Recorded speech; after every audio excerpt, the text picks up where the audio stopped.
So Swatch is back at it again. And this time they said Blancpain 70th anniversary. Let's just swing one out with another plastic watch. Two hands for this very short video. One that's to do with what the hell is Blancpain doing accepting such collaborations, and do they even have a say? Let me just make this very, very short and easy and let's start again. On one hand, the collaboration itself is cool. There's no problems with that, right? We've seen it with Omega and what they've done there. Commercially, it makes all the sense in the world. Every single media outlet was talking about it, so that was already a win. Sales had skyrocketed. I get it, all right? That's not a problem. They milked it a little bit toward the end with all these gold moonshine hands for hour markers and what's not, but we said it's okay. That's cool. You know, we've passed that. But on the other hand, how this could have been managed a little bit better if Blancpain would have came around and said, let's carry this over on our own. Let's not jeopardize our heritage and our prestige and what's not. Let's incorporate Swatch's DNA for playful color while maintaining quality, and that would undeniably be eye-catching. That could have been a better way to do it. Swatch said, no.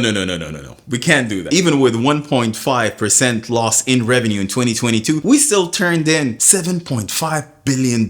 We're the big dog, you know? We're the one who make the rules over here. We'll carry this over, even if we're gonna sacrifice Blancpain's brand identity just a little bit. If that's gonna get lost in translation, no problem. Let's still carry this and do it on our own. We'll carry over their prestigious customers, of course. Like we don't have access to them already. Let's give you a plastic watch. Let's give you something cheap. That's Swatch for you, man. For Blancpain, on the other hand, it's a disaster. It's a complete risk, this exclusivity tier that you would get with the brand. Even if that's a budget-friendly entry watch, it's all in the bin. And then the queues outside of Swatch boutiques all over again. But I don't think it's gonna work this time. Swatch, fool me once. I've got the sub today. This is the LB reference. I haven't put this guy on the wrist for a minute. Maybe we should talk about it on another video. Put it next to the LN reference, right? So that's the black dial. Something we'll do a bit later. Marketing their 70th anniversary watch. And what would have been a better idea than a plastic watch, Blancpain? I think it's garbage. I won't be touching it. I won't be getting it. It's not a watch for me. I don't think you should get it either, but do let me know in the comment section down below. What do you think of this collaboration? Do you think it's going to revamp and change the watch industry altogether?